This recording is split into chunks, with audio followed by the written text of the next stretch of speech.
years ago, an airplane took off in California, and the concept of air travel would never be the same.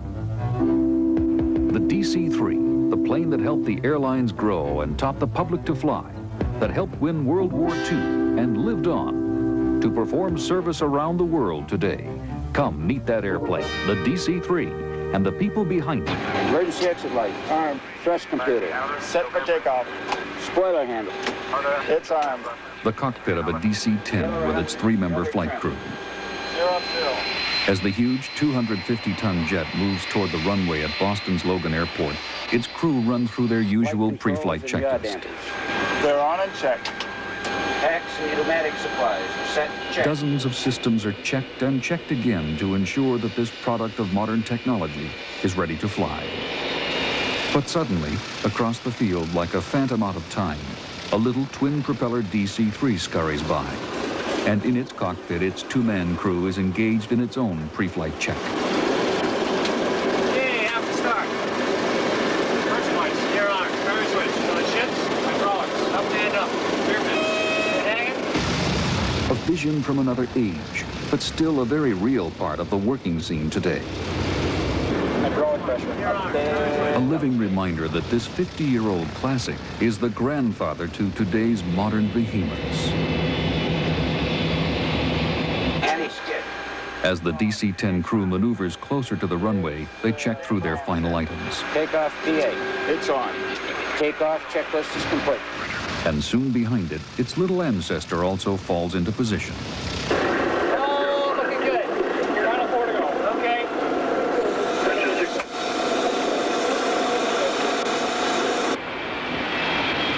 This jet-age giant, carrying nearly 300 passengers, a testament to the modern era of commercial transport.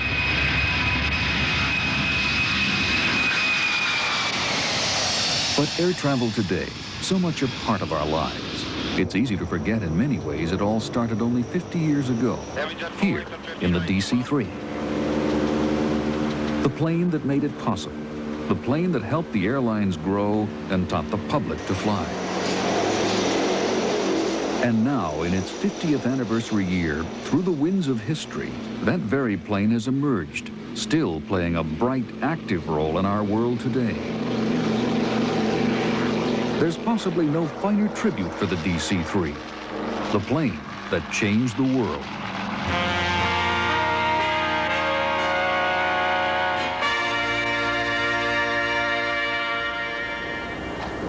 From here in Anchorage, Alaska, DC-3s are being used today by a company named Salair Air Cargo. Their mission is to fly to remote landing strips and pick up fish for processing back in the city. Bill Hartman is a retired United Airlines pilot, currently flying 2 of Salair's DC-3s. I flew with United Airlines for 36 years, flying the various airplanes which they had. I ended up retiring from the 747 airplane. Captain Hartman originally flew DC-3s with United back in the early 40s. When you first get back in an airplane like this out of jets, it does seem a bit old-fashioned. Once you're in it again, it becomes as rock solid as it was before, and you like the sound and the feel, and it feels very comfortable and very, very home-like again. It's really a home in the air. The sounds and feel of this airplane it's old-fashioned, but at the same time it's never old either. You never get tired of it. It makes music as you fly almost.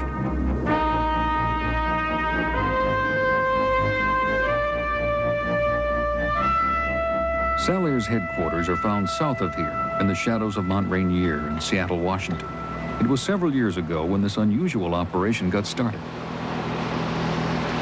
But my point is this, somebody has to do the marketing here as well as in Vancouver, because the... Joe and Edie Salerno retired from long flying careers with Pan Am back in 1977. Today, they're running their own airline, along with their sons, Bruce and Paul. John's gonna market. But back when they retired, Edie and Joe were off to spend their lives touring America in their Airstream trailer. Fine, all right. Great. Okay, it's decided. What do you think, Dave? Salair originally started in 1979 when I got a job hauling fish as a co-pilot mechanic on a DC-3 in Alaska. I learned a lot about the business that first summer, And then the summer of 1980, I had graduated from college, and my brother Bruce and I were discussing what we were going to do with our lives. And we came to a determination that if anybody at all could make a success of running an old airplane in cargo operations, both of us being pilots and both of us being mechanics, we would be able to do it. Bruce suggested that we purchase a DC-3 and take it to Alaska and haul fish. We knew that we could not get our folks' approval on something like this, so we waited until they had gone on an extended vacation, and we searched the West Coast and found in Oakland our first DC-3 aircraft. So one day we called home and the boys said, things are going great. And we said, well, what's happening? And they said, well, we bought an airplane today. And we said, an airplane? How big? Thinking maybe it was like a Cessna or something like this. And they said, well, we bought a DC-3. So when we returned, they greeted me with, well, Dad, here's the key to the airplane. I says, you've got to be crazy. Do you have any spare parts? They said, no. Do you have any spare money? No. Do you have a spare engine? No. So I walked off and didn't talk to him for 3 weeks. He was pretty upset. We tried to get my dad to come to Alaska initially, our first summer in 1980, but he was not interested and not receptive to the idea. However, when we did get back in September and paid off a substantial portion of our initial debt, he was quite pleased. I started to work for him full-time, sometimes 6 days, 7 days a week. We did all the maintenance, we did all the repair work, and the boys did all the flying. And their work paid off. Today, with 11 DC-3s, they've expanded beyond their summertime Alaska operation to year-round contracts with several large air freight carriers. Salair takes cargo from these large jets in Seattle and flies it to smaller airports, where it makes sense to operate planes which cost only $125,000. We couldn't stay in business if we were using an airplane that cost $1 million to $1.5 million. It's not economical. They can carry 7,500 pounds of freight, and they can sit at a position and wait for 5 or 6 hours for the return trip, whereas you can't not do it with a large $1 million airplane. I attribute our success in this field not only to a lot of hard work by ourselves, but to Donald Douglas, who back in 1930s designed an airplane that just couldn't be beat. An airplane that today Captain Hartman is flying to the small Alaskan village of Tyonek, where it will set down on a gravel strip.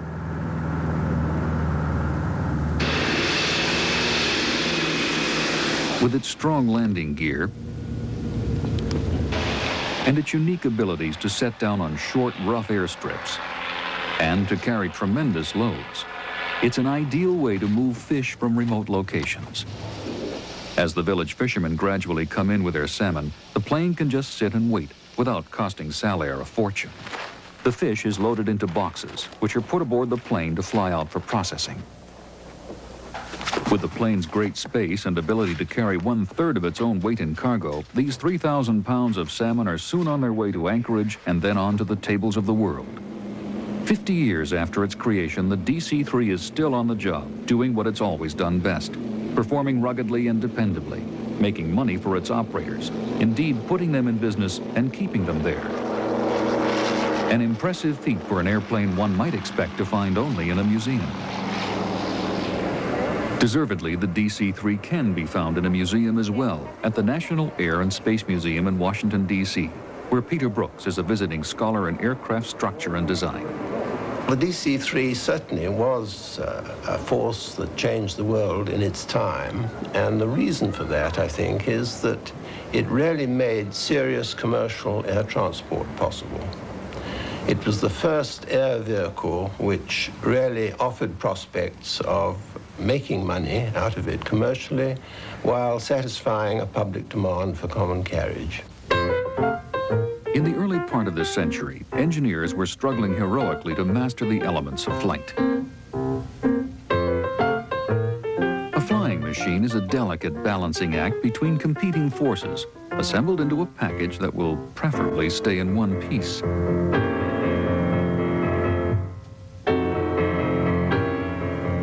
Thrust from the engine pulls the structure forward.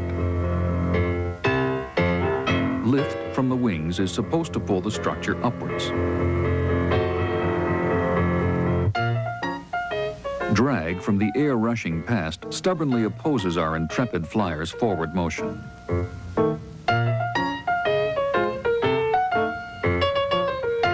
And finally, there's gravity. The Wright brothers were the first to solve this equation of forces for powered flight. On December 17, 1903, their machine stayed up for 12 full seconds. Progress came quickly. By 1909, they were demonstrating a twin-engine catapult-launched tube and canvas machine in sustained flight. The Wright brothers used the new science of aerodynamics to pull their flyer into the air. Every airplane designer has to understand how a particular shape called an airfoil will generate lift as the air stream is forced to flow more rapidly over the long upper surface. World War I, airplanes found their first widespread practical use. The aerobatics of dogfighting became a familiar image, but airplanes were still inefficient machines. These biplanes were burdened with 200-pound engines producing only 150 horsepower, so speeds were slow. Slow speed means low lift, only enough in this case to carry the plane and 2 people aloft. The struts and wires produced high drag. Trying to increase speed to get more lift, drag would increase as well. But in the post-war years, aerodynamic victories were about to change the world. The Europeans were first to start a system of mail and passenger services. By late 1919, flying daily between London and Paris. Larger planes were essential, and 4 key technical areas were being tackled: structures, aerodynamics, engines, and instruments. Development went ahead in those 4 areas at a pace which resulted in a level of technology by 1935 which could be incorporated in the DC-3. In structures, the crucial advance was the step from externally braced biplanes with their struts and wires to the cantilever or internally braced monoplane. There was an immediate reduction in weight and in air resistance or drag. With drag reduced, for a given engine power, the aircraft could fly faster, generate more lift, and carry a greater load, maybe even a paying load. And the passengers did pay. European governments subsidized air travel, but you still had to be rich to fly. It was an experience far above the reach of the average citizen. But as more Europeans flew, the public became aware of airplane capabilities and limitations. In the early 20s, pilots could fly only in good weather. They navigated by visual reference, with just a map to guide them. Navigational instruments were needed, but not yet available. Without visible landmarks below, they couldn't fly. For the European public, this could mean delayed or diverted service. In America, there was virtually no passenger service. The post office was first to find a use for planes, establishing airmail in 1918, and several fledgling airlines began to make their living in the 20s from government mail contracts. Flying in all weather, day and night, with primitive instruments and numerous crashes, the public was convinced flying was a dangerous business. But one airmail pilot, Charles Lindbergh, changed the public's perception. It was 1927. Flying non-stop across the Atlantic in nearly 24 hours, he fired the public imagination with thoughts of safe long-distance travel. And as ideas about flying were changing, so was airplane technology. That same year, the Lockheed Vega appeared. With several remarkable features, it used, like Lindbergh's plane, a lightweight air-cooled radial engine, the high technology of the 20s. This engine made possible a very much more efficient airplane because the weight of the airplane was reduced in going from the heavy old engines to these new air-cooled radials. The power developed was enormously increased, and the reliability and economy of operation of the engines all were greatly improved. The first Vegas flew at 135 miles per hour, with considerable drag from the blunt surface of the radial engine. But the National Advisory Committee for Aeronautics, NACA, the forerunner of NASA, created a streamlined engine cowling that reduced drag to such an extent that speed was immediately increased by 20 miles per hour.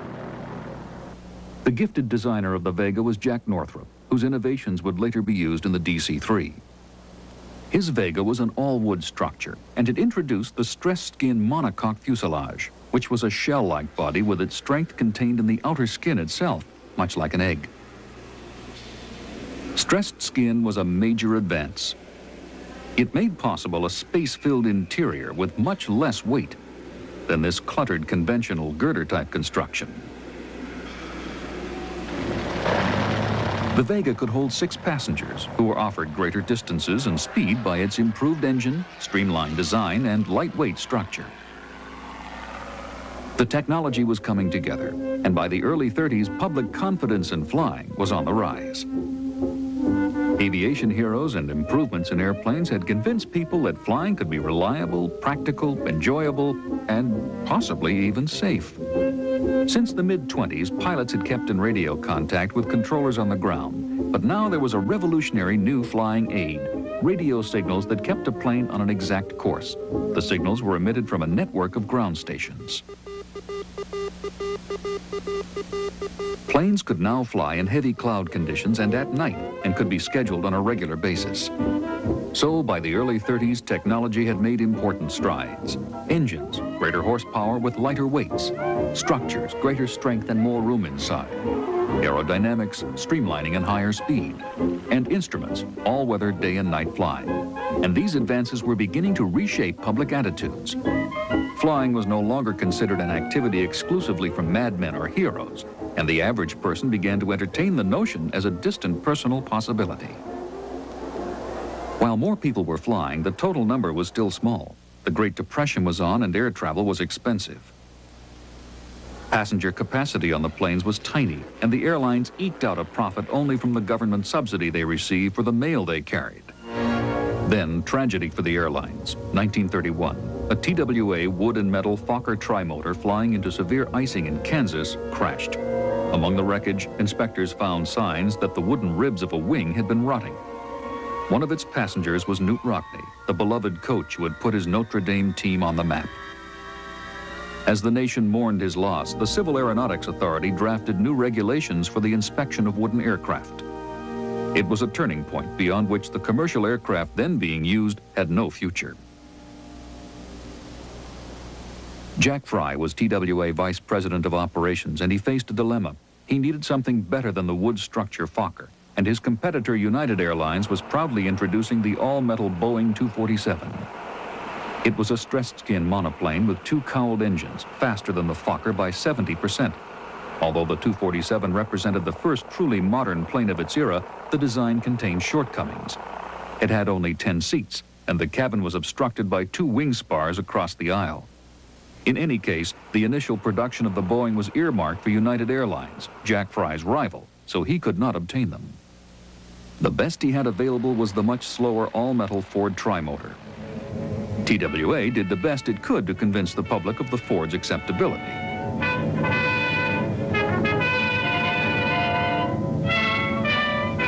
TAT was the forerunner company to TWA, and it ran a combined transcontinental air-rail service.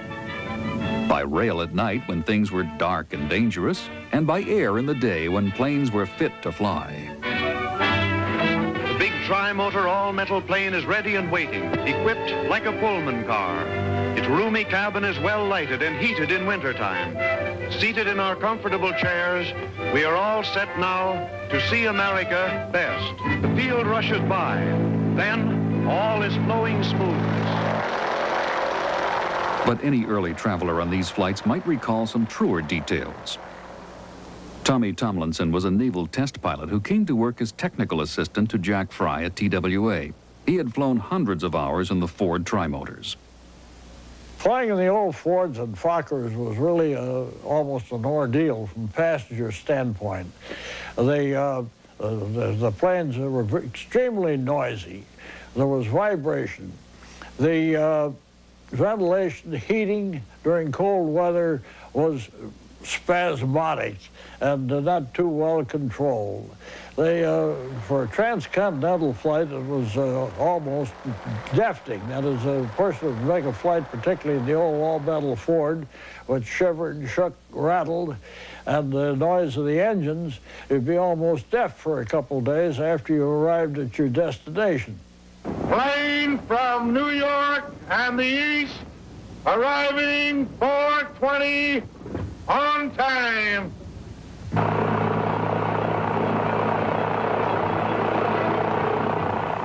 I always was surprised that people would pay the money to ride in the things.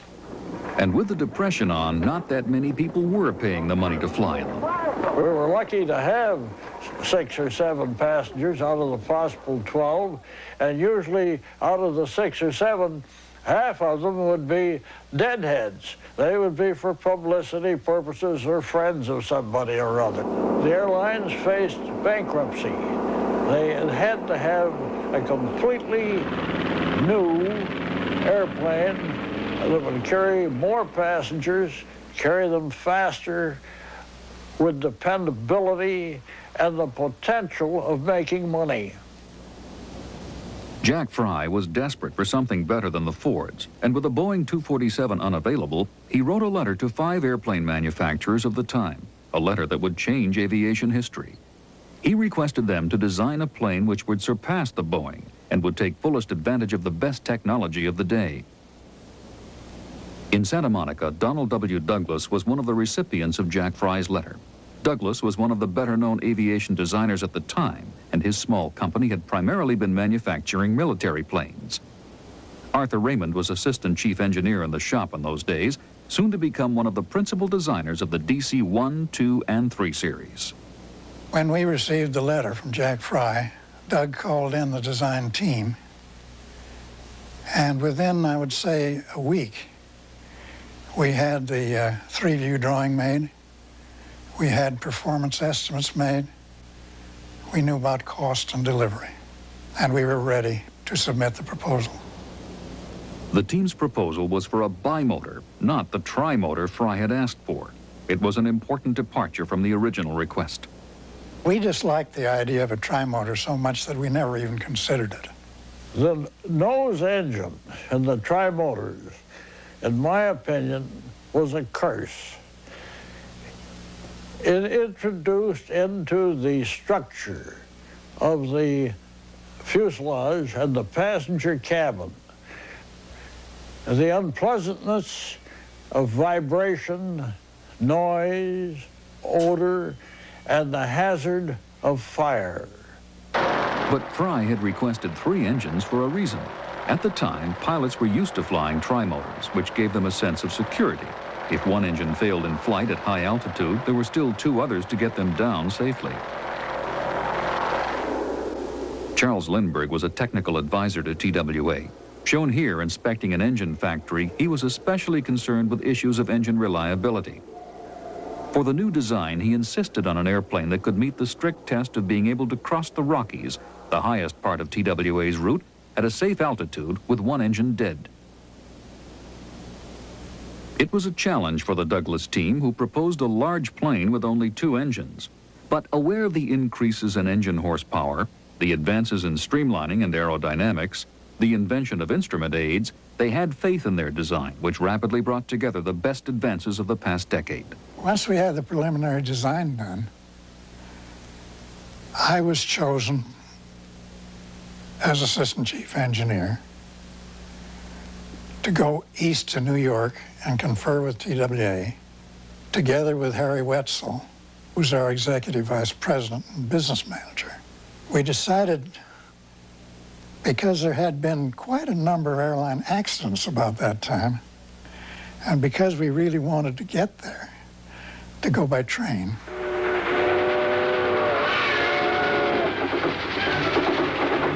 My discussions were mainly with Lindbergh, who in general seemed to be favorably inclined, except that he was worried about the single engine flight problem. Tell the truth, I was too. But in spite of my skepticism, I was optimistic. And we were all optimistic because, by golly, we wanted to do it. And within a few months, they were doing it. A contract was signed and the Douglas Commercial 1, or the DC-1, was underway.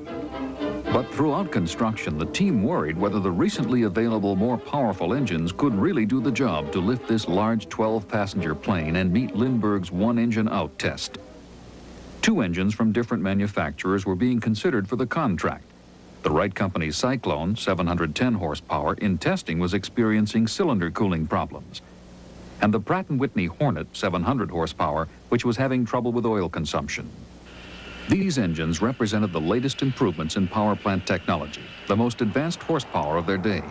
After intense testing, the contract went to the Wright Company, which at the last moment redesigned the cylinders, although in later years, Pratt & Whitney won back the business. Meanwhile, at the other end of Los Angeles, Bailey Oswald was involved with developments taking place at Caltech. In Pasadena, a new 200-mile-per-hour wind tunnel was being used in the developing science of aerodynamics. A surprisingly simple device, still in use today, it offered a more direct approach to design than the theoretical charts and graphs which had been used previously. Bailey Oswald was a recent graduate here when he was hired by Arthur Raymond to run the original tests on the DC-1, 2, and 3 series. Starting with the DC-1, I think that we began to bring aerodynamics out into the open and make it all-inclusive, important asset to the airplane. And it happened, in fact, that I came in 1932 and was a single aerodynamicist in the company at that time. And as time went on, the aerodynamics section was built up to, during the wartime, I believe as many as 200 people. The DC-1, 2, and 3 were each aerodynamically tested in the same way. A model was hung upside down in the tunnel to make it easier for the aerodynamicists to make their measurements. A fan in the tunnel generates wind, and as air flows over the wings, its aerodynamic lift will be in a downward direction towards the tunnel floor. As it flies, it pulls down on the wires supporting it. These wires extend through the tunnel ceiling into a balance room above, where they are attached to a series of scales. Each scale measures a different force on the model. For example, lift, drag, thrust. And once the model stabilizes in the wind, the aerodynamicist collects the data in the form of a numerical readout on each scale, ultimately translating those readouts into finely tuned graphs and equations which will modify design. As a result of these kind of wind tunnel tests, we learned many things that we took advantage of during the design. In order to make it possible for this airplane to fly well, we used a very good shaping on the fuselage, carrying out the fine end at the rear, an aft sloping streamlined windshield, monoplane wing, streamlined tail surfaces, cantilever type, an ACA low drag cowling on the engine, and a retracted landing gear. These streamlining features were refined in the wind tunnel, and the original test reports shown here are from the early 30s. From that time on, no plane would be designed without aerodynamic wind tunnel testing. We didn't depend upon calculations alone because the design parameters weren't well established at that time. But we did make physical tests of practically everything. Weights were applied to determine the strength of various parts. The wing and body proved to be especially tough, a hallmark of the DC-1, 2, and 3 series. The wing was an idea borrowed from Jack Northrop, who had designed the Vega. Its all-metal multicellular structure placed individual sections together in a grid-like fashion, building a single unit stronger than its parts. It was lightweight, but extremely strong. A stressed skin fuselage design was used, just as in Northrop's wooden Vega. But now the construction was done entirely with new aluminum alloys, which combined lightweight and great strength. In July of 1933, Jack Fry got what he wanted 10 months after the contract was signed. There was quite a group of us there. And when that airplane came out, it just amazed us, and we were delighted and figured that we really had something for the future. With Tommy Tomlinson aboard as co-pilot, the plane soon successfully performed the one-engine-out test over the Rockies. As shown in this dramatic DC-2 test, the plane flew safely with one of its engines deliberately shut down, and the implications for older airplane designs became clear. With the successful completion of the Winslow to Albuquerque test, the tri-motor was a dead duck for the immediate future. The DC-1 was a prototype. Only one was ever built. It assembled the most advanced innovations of its time into a single design and pointed the way to ever larger commercial transports which held the hopes of profits and growth for the airline industry. I think any really qualified company would have come up with much the same design. Although, of course, I'm sure we did it better than anybody else. As TWA readied to buy production models, Donald Douglas suggested a slight design modification to the DC-1. The idea was to stretch the fuselage by almost 2 feet so that 2 more seats could be added, bringing the carrying capacity to 14 passengers and giving the airline a chance to make more money. This stretched production model of the DC-1 was designated the DC-2. TWA bought 25 of them, and they quickly became popular with passengers for comfort and safety. Amenities included cushioned adjustable seats, good ventilation, dependable steam heat, enough soundproofing for normal conversation, and enough space to carry stewardesses and provide simple cold meals. With speeds up to 175 miles per hour, passengers could now cross the country in 18 hours with only 3 stops for fuel. The airlines lined up to buy them, and the public saw they were a good ship to fly in. On the good ship, lollipop, it's a sweet trip to a candy shop where bonbons play on the sunny beach of Peppermint Bay.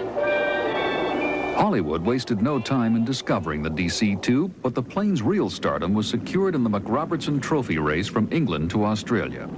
On October 20th, 1934, one of KLM's recently purchased DC-2s took off on the 11,000-mile course, flying against sleek racing planes and also the Boeing 247. The DC-2 flew the regular KLM scheduled route, 1,000 miles further than the course, and carried several paying passengers. 3 days, 18 hours later, it landed in Melbourne, beating the Boeing and coming in second only to a specially built Comet racer.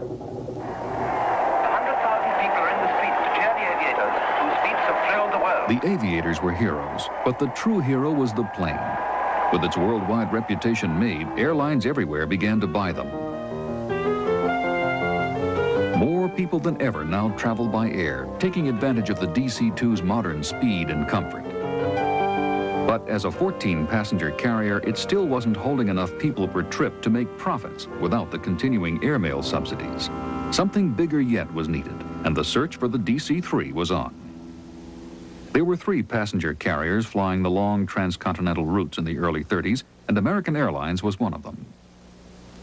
Using Curtiss Condor fabric-covered biplanes, in 1933, American pioneered a sleeper service across the U.S. to gain an edge on competition by offering greater comfort.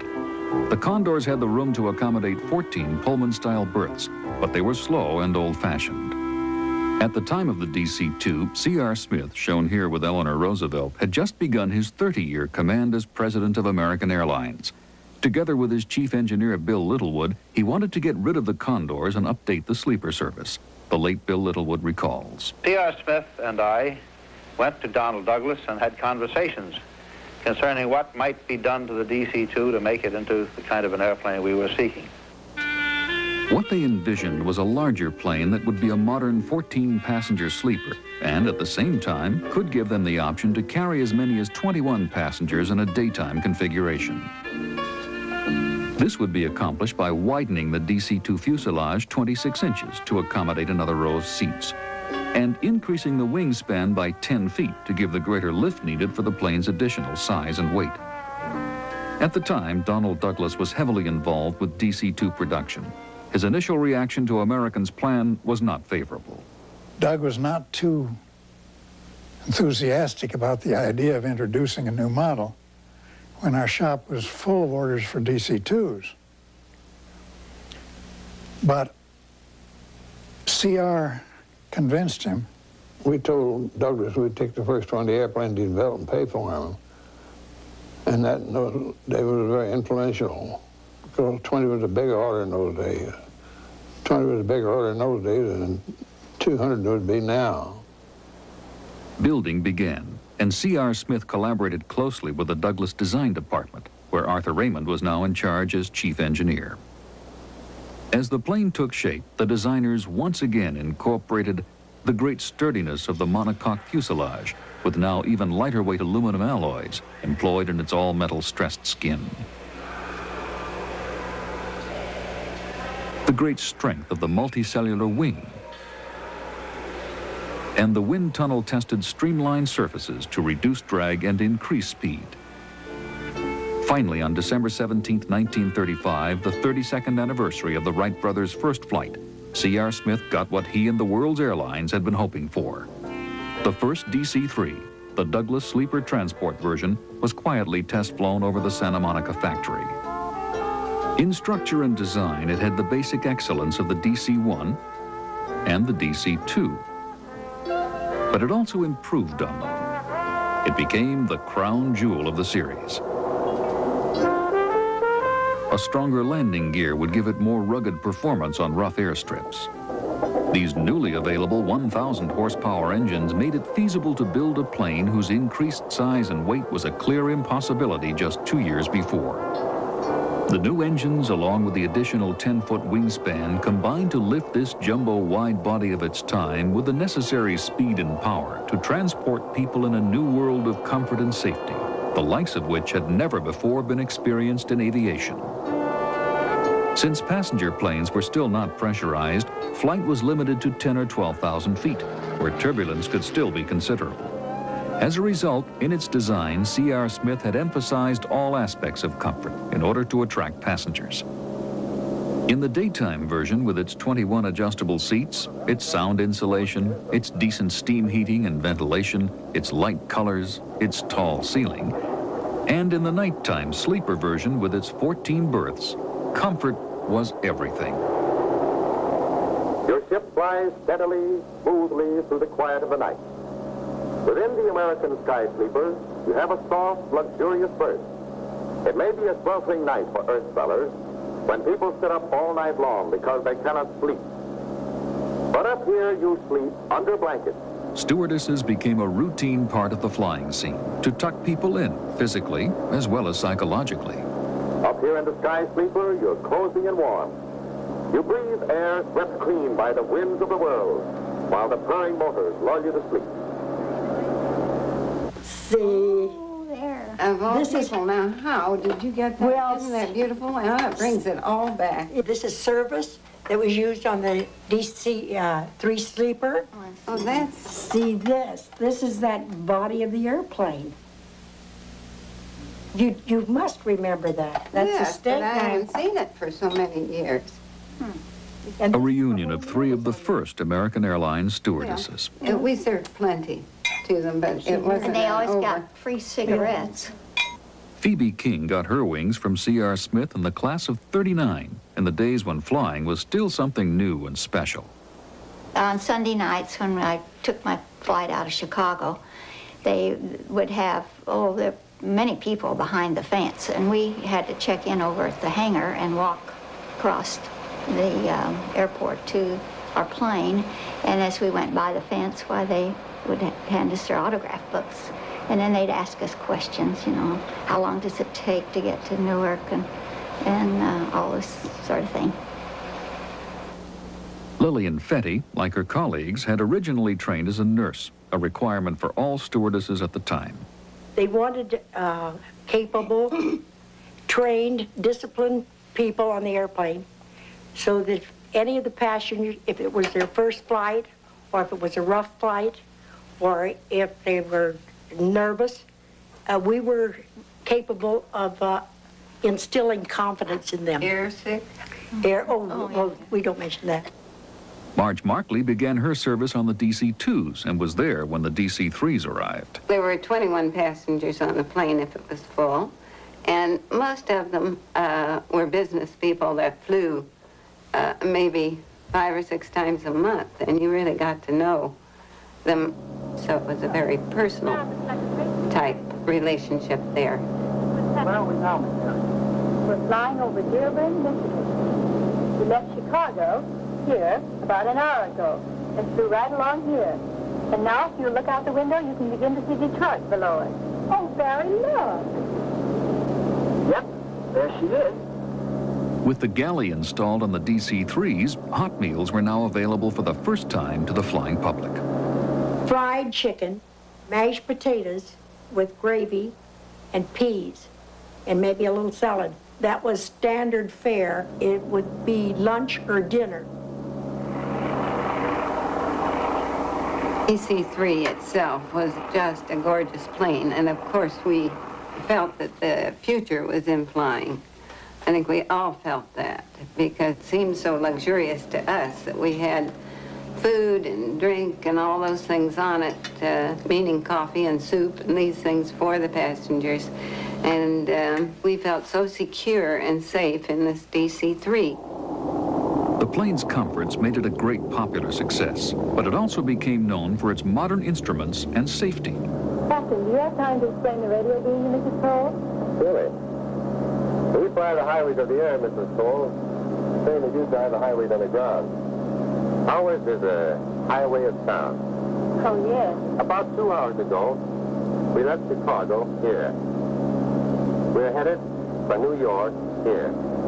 The Civil Aeronautics Authority maintains radio range stations along the route at frequent intervals, broadcasting a constant highway of sound, which we call the beam. You either heard an A, dit-da, dit-da, if you were one side of the beam. If you were on the other side of the beam, you got a da, dit, da, dit. When you were right down the groove, as we used to say, you heard this constant hum. And listening to that hour after hour became very, very, very tedious. I had no idea. Thank you so much. Yeah, thanks a lot. That's quite all right. The pleasure's mine. I hope to have you as passengers again soon. He's nice. I flew the DC-3 as long as any one pilot, many hundreds of hours, and I considered it a nice airplane to fly. It was fully controllable in all respects, had excellent stability, perfect response to the controls, and it was just simply no other airplane that competed with it. Well, in general, I'd say the DC-3 was a design you wouldn't want to change anything in. It was exactly what you wanted. The designers loved it. Pilots loved it. Passengers loved it. And especially the airlines loved it. Well, I'm very proud of the DC-3 because it lived up to the best of our expectations and exceeded them. For the first time, there was an airplane with which the airlines could make money without depending upon subsidy. Passenger travel alone. And this is what we'd all been waiting for. By 1939, over 400 had been built. It became the standard of the industry, carrying 80% of domestic passenger traffic and huge numbers elsewhere in the world. While its success worked magic for the airlines, there was truly nothing magic about its design. It was just the shrewd combination of the best available technology at the right time, in the right size of vehicle, with the right performance for the operators of the period. And two, there would soon be so many of them. With America's entrance in the war in California, the Douglas factory was hard at work with growing orders for military air transports. The DC-3 had so impressed the U.S. Army Air Corps, they decided to use it as a basic troop and cargo carrier. With only slight modifications, a larger cargo door, beefed up floors, a stronger landing gear, the DC-3 went into service as the C-47 in the Army or the R-4D in the Navy and Marine Corps. At peak production, they were manufactured at the rate of 2 per hour, and by war's end, an astounding 10,174 of them were built, opening a new chapter in the way troops and materiel could be moved during combat. June 6, 1944, D-Day. The greatest fleet of DC-3s ever assembled, making possible the largest air invasion force in history. 20,000 paratroops and supplies carried across the channel in the first 50 hours.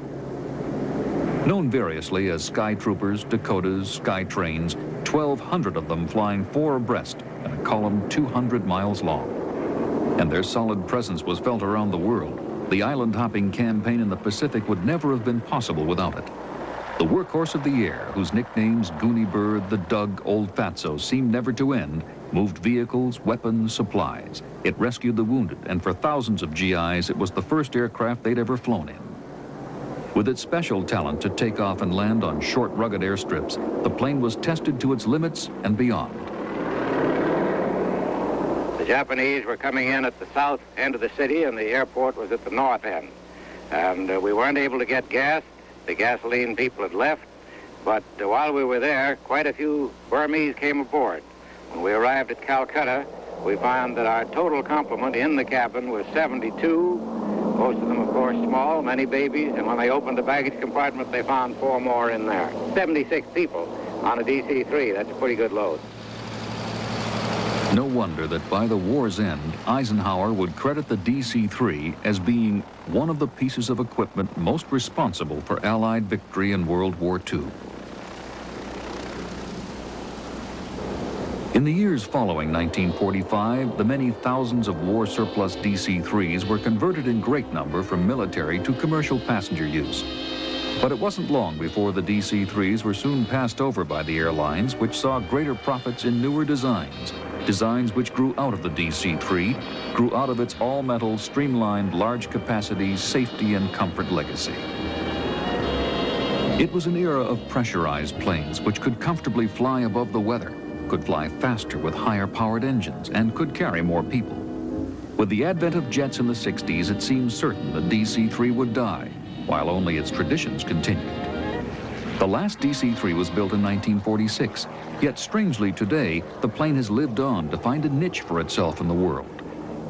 For someone with no ability to fix up an old one, like the Salernos did with their cargo operation, it's possible to buy virtually new ones in Oshkosh, Wisconsin. DC-3s are for sale at Basler Flight Service. Warren Basler's company is refurbishing planes to meet individual needs, whether for cargo or passenger use. The aircraft are restored almost to mint condition, and he's currently doing his 59th DC-3. Strange as it may seem, the demand today is greater than it was when we started in our business 30 years ago. And the airplane is still one of the best airplanes for hauling freight and even hauling people. It does more for what it costs you to operate than any other airplane you can buy today. Basler scours the world for DC-3s, most recently buying 7 from the French Navy in New Caledonia. We try to find the best airframes that are available, and if you have a clean airframe to start with, the rest is easy. Any signs of corrosion are replaced by new sections, individually cut and fitted, preserving the immense strength of the plane as it was originally designed. In its history, there has never been a structural failure of a DC-3. Interiors are made over completely, down to the last details of new seats, insulation, paneling, reinforced floors. Modern instruments are added, bringing the plane up to date with the latest flying and navigational aids. Finally, with reconditioned engines installed and tested, an almost new DC-3 becomes available to any who want to enter the business. The reason that we stay in the DC-3 business is because of the cost being $175,000 to $300,000 for a freighter ready to go for someone starting in the freight business versus a couple million for anything else that would do the job for them. It's 5 a.m. in Hyannis, Massachusetts, and Provincetown Boston Airlines' fleet of 4 different types of airplanes sits out in the Cape Cod grass like a flock of birds awaiting its mid-morning activity. Passengers leaving Hyannis for Boston or Provincetown, Martha's Vineyard or Nantucket may be surprised to find they're going to be flying in an airplane designed 50 years ago. But the DC-3s are an essential part of PBA's fleet, and it was no matter of chance that the company's founder, John Van Arsdale, began buying them back in 1968. I never bought an airplane in the history of my operation of the company because I liked it. I bought an airplane because I thought it could make money. The DC-3 fulfills that objective. We didn't pay a great deal of money for them, and therefore we could afford to park them and operate them whenever they were needed. Today, PBA flies 12 DC-3s along with 3 other types of aircraft, and scheduling is done according to demand. The right size plane is dispatched for the right size load. Operations Central. The dispatcher's pet names for the planes help relieve the frantic pace of scheduling. Due to the overload, we'll use a DC-3 to Boston. We'll give them dragon wagon service. After we bought a DC-3 for about $20,000, we might put $50,000 or $100,000 into it. But we had a great airplane for $120,000 or $150,000. Completely redid them all over, and when it flew, it made money. Chief Pilot Anthony Freitas is performing a routine inspection of this plane before going aloft, examining the entire exterior for any possible surface irregularities. It's a standard procedure for any plane, but this plane is special. 36 PB here is the highest time DC-3 in the world.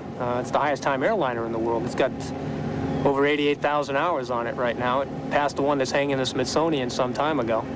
Every time it goes out, it sets a new record. It's sort of the queen of the fleet to us. It's our pride and joy. For PBA, it's really the perfect airplane for our operation. We generally fly shorter legs than the major airlines do, so the fact that the airplane's half the speed or less of a modern jet doesn't really bother us. The trip length is still only going to be a half an hour. We don't suffer at all there. And the airplane gives us the ability to take 30 people at a whack out of a very small field that any other airplane just wouldn't allow us to do. In a modern jet, you cruise anywhere from something in the area of 30,000 feet. In a DC-3, we're generally cruising at about a tenth of that altitude. So you're a lot closer to the ground. There's a lot more scenery down there. Generally, it's a lot more enjoyable to fly down at that altitude. You fly from here to Boston, and if you fly over a football field, you've got time to see a play beyond the fact that it's a football field that might be down there from 30,000 feet. You don't just sit in a DC-3 and let things happen. And for sheer activity in the cockpit, I guess there is quite a bit more than there would be in a 727 or something of that nature. The gear is a good example. 727, if you want to put the gear down, you throw one lever down. And a DC-3, you have to throw one hydraulic lever down, wait for the pressure to build up in the gauges, and then throw a lock latch in place, return the hydraulic lever to the center position. And then for the heck of it, you stick your head out the window and make sure it's stuck down. You try that in a 727, you lose your head.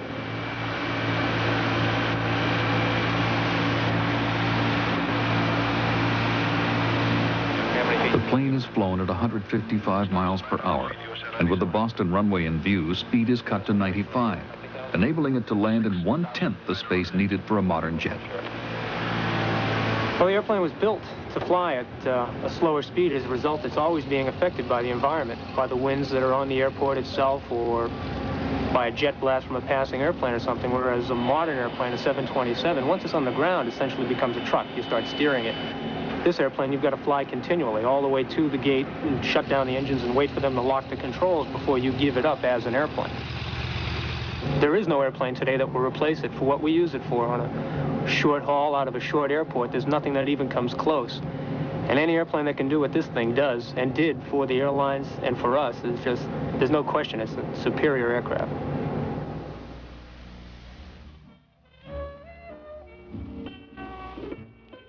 After 50 years, more than 1,000 DC-3s are still flying the skies of the world.